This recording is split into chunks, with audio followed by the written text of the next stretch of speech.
Welcome to Sports Connection. I'm Darrin Joins, Williamson County Schools Athletic Director, here with my partner Tate Mathews. Tate, last week of the regular season pretty much for every sport, and we have some tennis, which we'll talk about in a second. Postseason's already cranked up.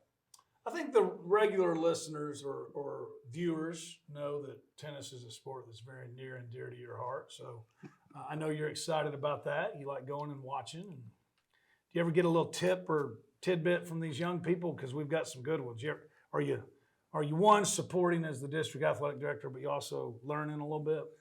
Well, I mean, I probably couldn't stay on the court with some of these top ranked players, but I do kind of wonder about in my heyday where I would be in the lineup on, say, a Brentwood or a Ravenwood. Do any of them have a Prince graphite racket? Walking up with a gym bag. T2000. Look it up. The rackets don't match. Hey, yeah, I it's bittersweet, but the spring fling is, the postseason in the spring is fun, man. There's something for everybody. So, yeah, we're here. Whether you're ready or not, it's here. Well, and just to explain to our audience how dedicated this staff is here, the plan was we were going to the Great Eight together. Tennis got a little bit moved with some weather early in the week. So, bottom line, we split up. Covered more ground. You covered the Great Eight. Yes. I covered tennis. Tennis, which was out at Crockett Park, Ravenwood boys and girls, Battle of the Woods, boys and girls, district championship. The Brentwood girls win 4-0. And the defending state champion, Ravenwood boys, they lost one player from last year's state champion, and they eked out a 4-3 win. Came down to number one doubles. Ravenwood wins 4-3. Now, here's what's interesting about this. Only one team advances. That's devastating, man. So really, those are probably the two best teams in the state. What I'm telling you is this. All four of those teams could win the state title. That's devastating. And the district tournament, you're out. Which is kind of the ultimate in a way. It's like pressure's on. Yes. That's tough. That's hard to explain when we take 18 teams to the football state championships. Seriously, how you look the tennis people in the eye? And only one of you goes to the region. And we take 47 basketball teams now. But tennis. Right, out of the district. Only one. It came down to the Ravenwood doubles? So is that the last match? Well, what happens is this. So there are 5 singles matches, 2 doubles. So at any time, if you clinch the 4th point, they just stop the other matches. So the way it worked out, that was the last match on the court. Ravenwood prevailed. Same thing happened in the state championship last year. And they're going to be lined up. Hopefully it'll be in opposite brackets. It was Collierville. They beat in the final last year. Collierville had 0 seniors from their squad. So it's going to be a tough match. Got to get there first. Don't count our chickens before they hatch. I really don't feel like the Metro tennis lineup's going to be strong enough to beat Ravenwood or Brentwood. No. Well, and here, Director's Cup. Right. I'm telling you, Brentwood's coming. Brentwood, yeah. Brentwood some, Ravenwood some. Ooh. I saw Coach Blair. He's always like, man, we're not going to win this. I was like, they always do. Yes. So we'll see how it goes. History says that you're going to be in it. Hey, and by the way, for the second year in a row, at least second year in a row, the Fairview boys win their district tournament. So I was proud of the Yellow Jackets. Again, school on the rise. No doubt about it. They are a very well-rounded athletic program now. They are. They're good in everything now.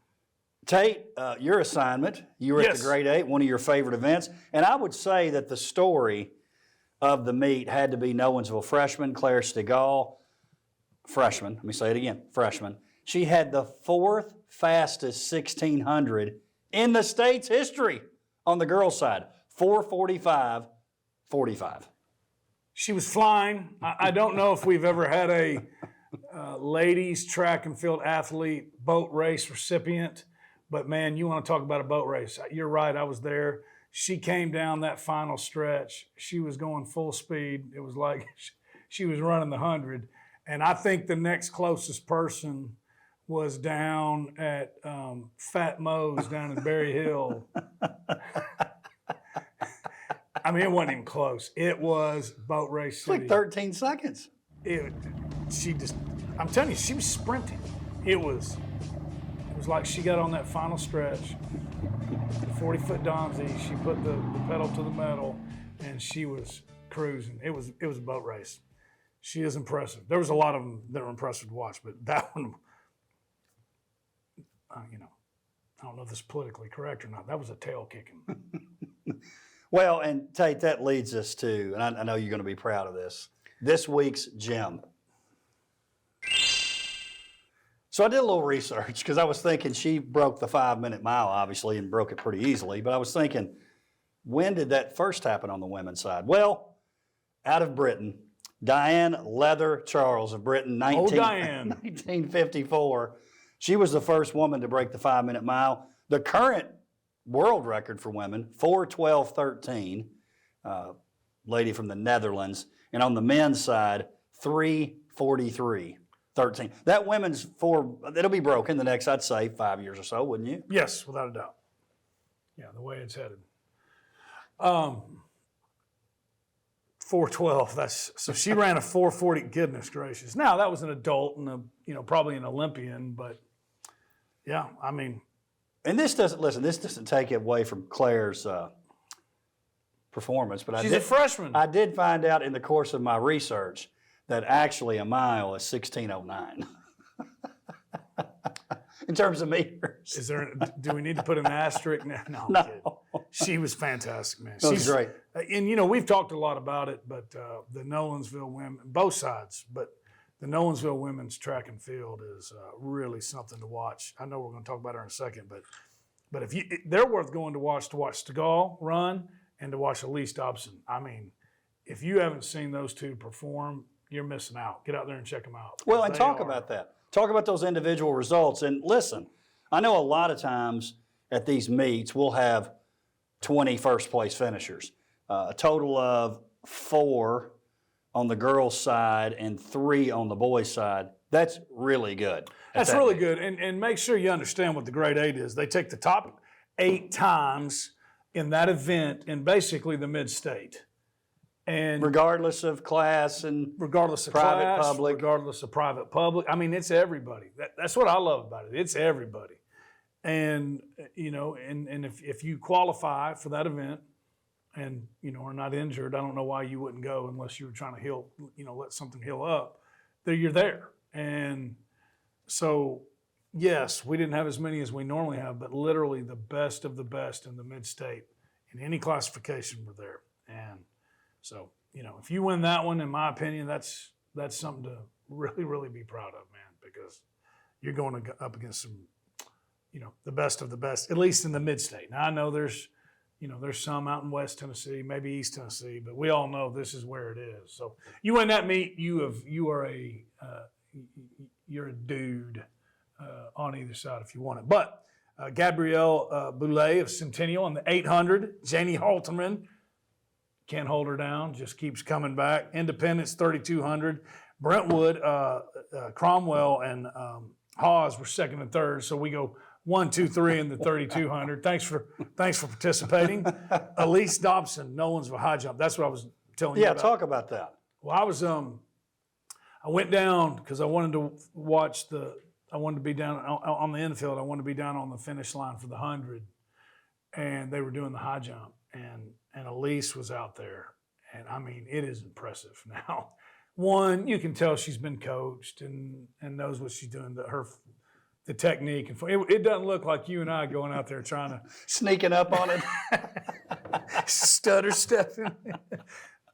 She's got it timed out. It's very impressive, but she is an explosive athlete. She won that going away. It ended up with everybody else had tapped out, and then it was her just seeing how high she could get. But the high jump was fun to watch, man. She's good. I mean, It's over 5 feet. I know that. And if you've ever done that event, that's hard. So, but yeah, it was fun to watch. Explosive. She's explosive. I'm just wondering if we ought to get the Hickman high jumper, Jeremy Qualls, on here to talk about the high jump. You know, he was state runner up in the high jump. Of course, he was jumping in Jordans. He had some long shorts on. What were they landing in? Like Bale wood chips? What was the? They're clearing the bar and landing in wood chips. I'm going with Miss Dobson, but yes, Dr. Q can jump. He said what he would do because he kind of prided himself on not really having the right gear. He said sometimes he wouldn't even tie his shoes. Just to prove a point. We need to look up his time, his height, and see if he would have been invited to the Great Eight. Probably would have. He said every once in a while his shorts, it might kind of hit the bar. Knock the bar. Yeah.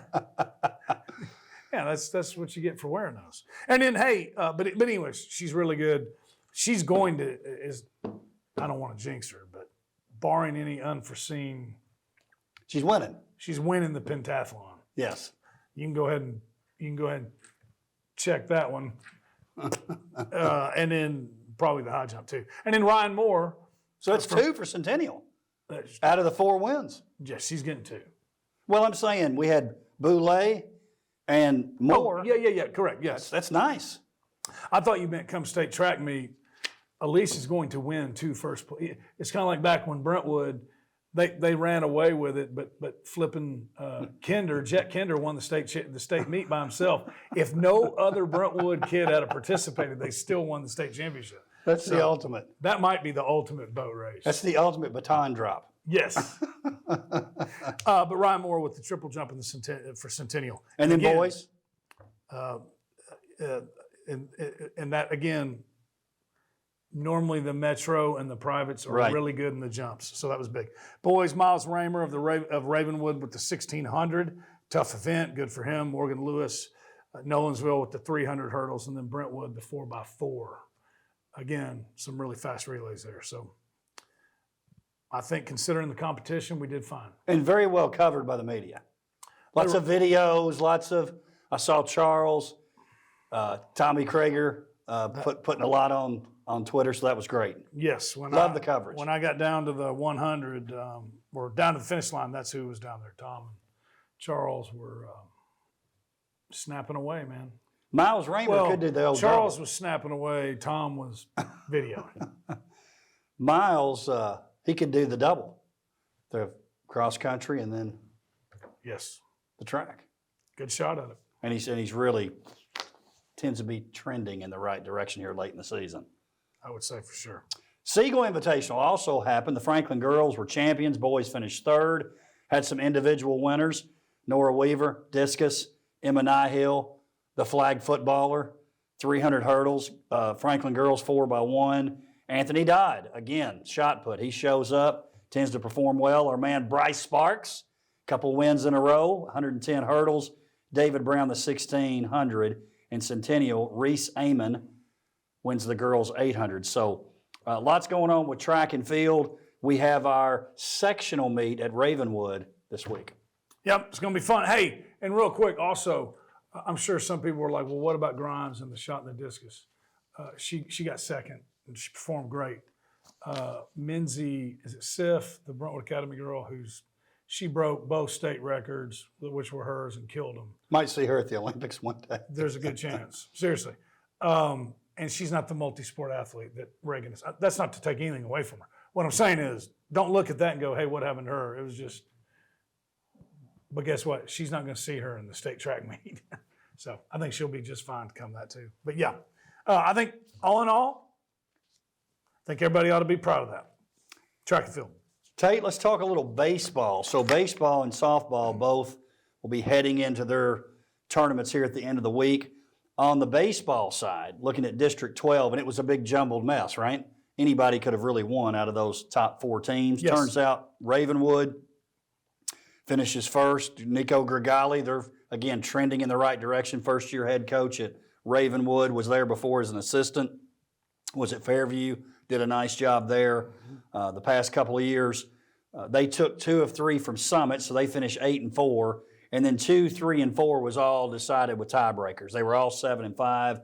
Summit finishes second, Nolensville third. They took 2 of 3 from Indy. Independence fourth, Columbia fifth. On the other side, and we said this would probably happen, Centennial sweeps Overton, so they end up 10-2. Brentwood took 2 of 3 from Franklin. They jump all the way to second. Franklin is third, Overton fourth, Hillsboro fifth. A couple of matchups, Tate. Centennial and Overton, that third game, Jack Searcy 3 for 4, 2 RBI.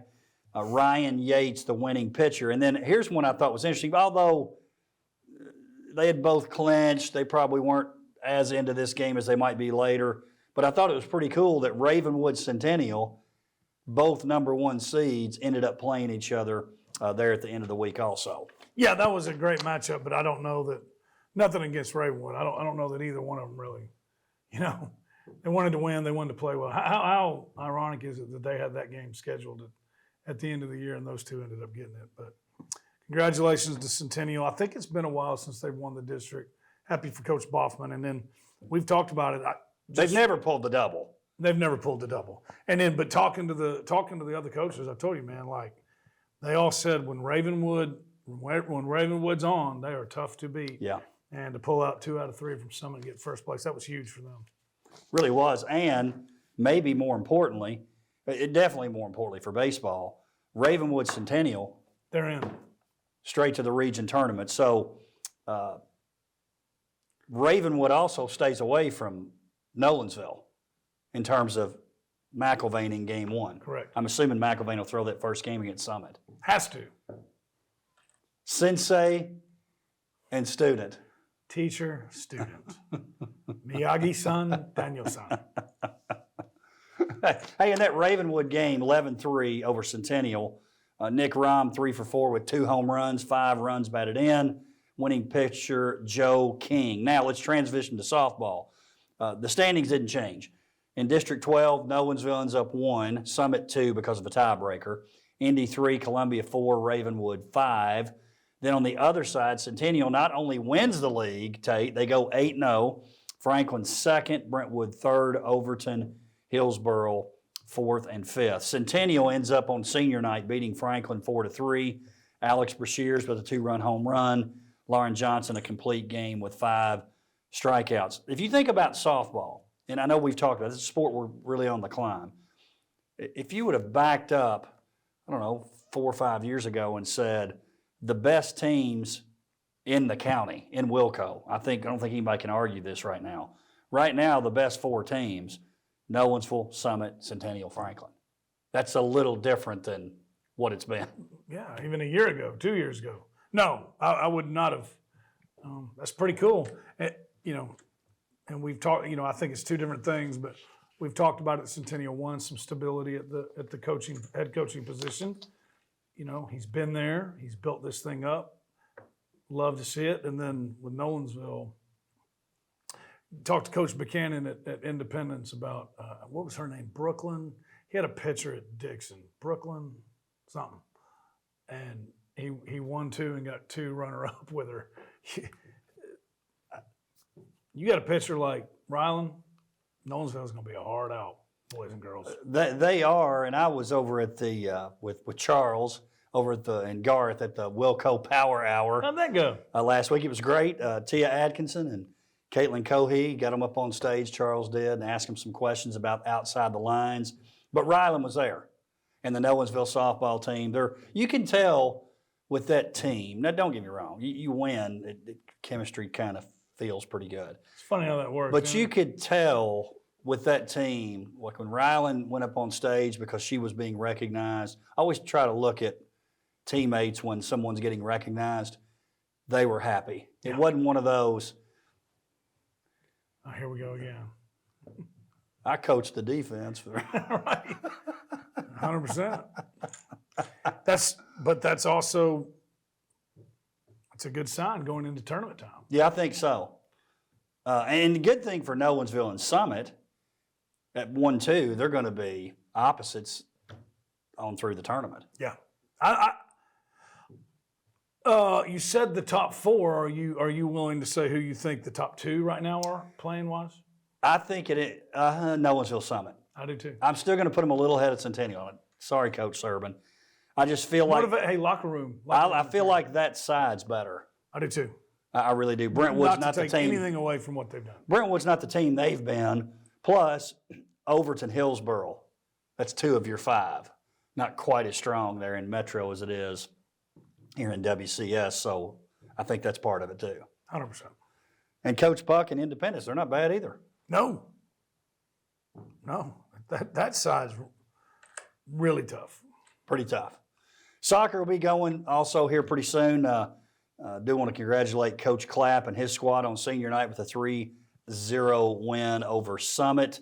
Again, I think they're on a mission, just like that girls soccer team, maybe getting a state title again for Page High School. Didn't have a team title for years. Now they're maybe going to stack some. Yeah, just keep on ringing them up. Why not? Yeah.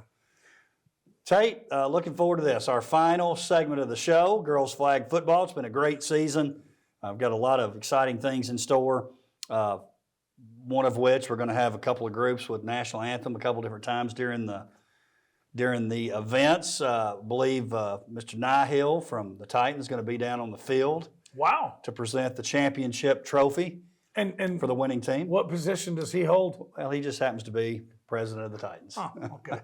So really, the only person higher is Amy Adams Strunk. And she may be there too. That's pretty strong. Yeah. And they've been busy, by the way. They've been busy with the draft. So appreciate that involvement. Again, working with Josh Corey throughout the years been really exciting. Appreciate him and all the folks there at with the Titans. Just a great group of people. Nissan Stadium this Saturday. Admission free, gate 6. Parking free. Come right on in, and there will be concessions available. This is great. It's going to be fun. Do we have a tip-off time, kickoff time? 10 o'clock. 10 o'clock. 10 o'clock game. Which, speaking of which, we said, so we got to talk about this a little bit. So we did pick'ems 2 different rounds, right? Football, you win. Basketball, I had to go all the way to the state tournament or NCAA tournament. Double overtime. Well, the NCAA tournament we said was the tiebreaker. Yes. Was that tiebreaker for the year or just for basketball? I can't remember. I feel like it might have been for the year. No. It's for basketball. But I got cheated because I picked the winner. But that one didn't count. Well, let's do this girls flag football thing. I'm in, because I've got it. We're just going to go right through the bracket. And we knew we were going to do this, but we didn't consult with one another. No. So let's see if it's. And I've been studying. Okay. I've been talking. I've been talking to my scouts. Well, you've done a good job with flag football this year. I'll give it to you. You talk to the coaches a lot. I feel like you've got maybe a couple of moles on the football side. Sources. It's all relative. Nolensville 8 versus Indy 9. I'll have you start off because I think for both of us that was a tough pick. Who you got? Well, I know how you think, and I've been checking and studying. You know, Nolensville is the youngest team of any of them. Their win is against Indy. Right. So I know some people are probably thinking, well, Nolensville is going to get the win. I love what Coach Kern's doing, but I'm telling you, Independence gets the win in the revenge game. This could be the only one we pick different. Could be. I'm going Nolensville. I think they're playing well. I really do.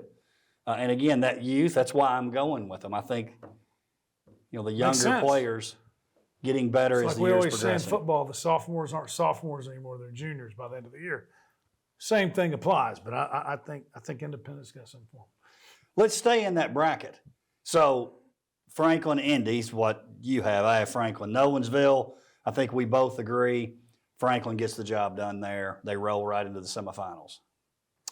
Yes, Franklin will stay undefeated, and they get the win over Independence. How about Page Centennial? To me, this is a tough one.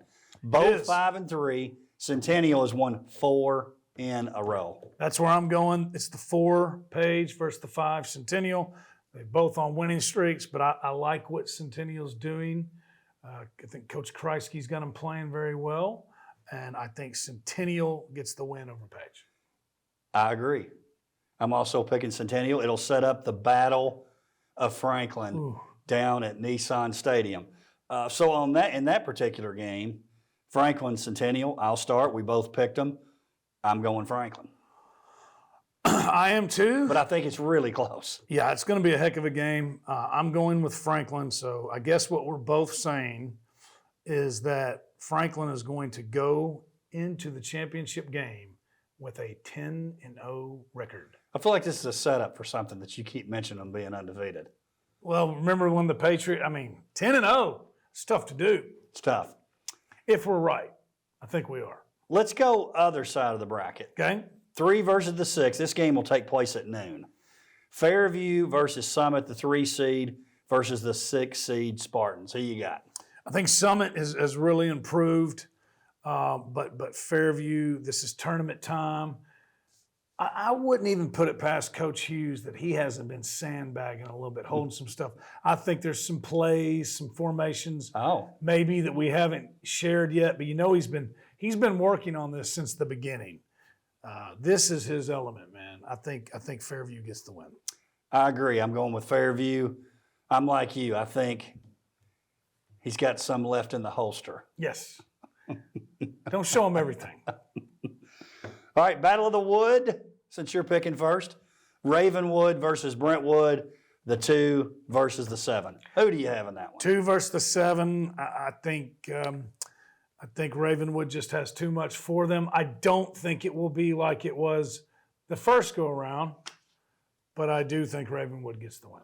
I agree. I think it's a lot closer, but I too feel like Ravenwood will win. That sets up a semi that may have been the best game of the year. Yep. Fairview was rolling in that game. I think it was 13-0, we said. Interception on the 1-yard line late in the first half. And then Ravenwood gets it going. So I'm just wondering, again, going back to Coach Hughes, maybe he's figured it out and he's like, we've got to stop X. Maybe the athleticism of Ravenwood's too much. And let me just tell you this, and this is no knock on Fairview. It's actually a compliment. When you look at just pure athleticism, they're out-athleted in a lot of these matchups. Certainly, I believe they are in this Ravenwood matchup. For that reason, I'm going with Ravenwood. Well, I think this is this is the game where adjustments come into play. I think both of them are going to make adjustments. I think they, obviously, as you said, Coach Hughes felt like they left one on the table. I think they're both going to tweak it a little bit, but I'm with you. I think the Raptors have too much firepower. I'm going with Ravenwood. Which sets up the championship game. We both agree. Franklin versus Ravenwood in the final. It was a really good regular season game. I feel like that one was maybe like 6-0. It was. It was a close one, but low scoring. Was week 2, was 6-0. it 6-0? Week 2, 6-0. All right, Dr. Defense put together the stellar game plan, and the ladies executed it. So who do you have in that one, Tate? Franklin versus does Franklin go complete sweep of the season, sweep Ravenwood, they go 11-0, or does Coach Hester bring a little Maryville magic in the final? Is this the first time they played Maryville? The second time? Which Maryville magic we got? Here's what I think. Franklin has the best defense in the league. That is not up for debate. Fair? Agree. But they also, I think they get, talking about athleticism in the offense, I think they get cheated because I think Charlotte Robertson is a matchup problem. I mean, you've seen it where, they get down there low. They're just going high, alley-oop, throw it up high, let her out-jump everybody else and catch it. That's a heck of an advantage. Dr. D is going to have them. Man, I can see them right now. They're working on breaking down, flag pulling all week. But it's kind of like when the Patriots played the Eli and the Giants. Going into the Super Bowl is not good undefeated. For that reason, I think the Raptors give the Admirals, their first loss of the year, Ravenwood.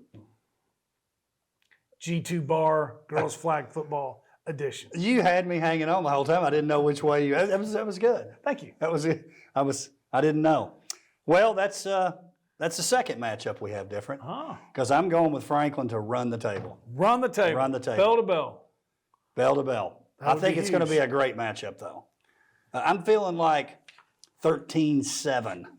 Do we need to get this notarized? We got it on tape. 13-7? I'm thinking it's a. Wow, that's low scoring. I'm thinking ball control offense. I'm just telling you, when I watched them play Fairview last week, I was like, okay, because I thought that was a total toss-up, really. And Franklin really looked dominant. It's going to be big. Hey, let me tell you this too. I know you're getting it. I cannot tell you how many places I go, and they say, hey, that flag, what they're doing down there in Wilco, that flag football, Cool. that is really cool. I hope our girls have an opportunity to do that one day.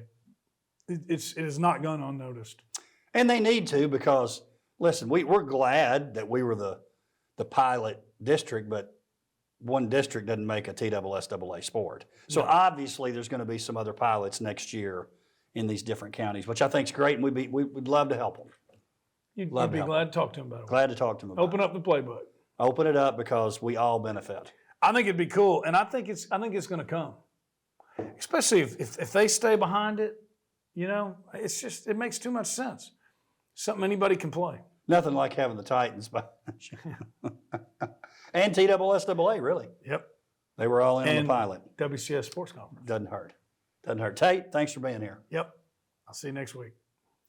And thank you for joining us for Sports Connection. We'll see you next time.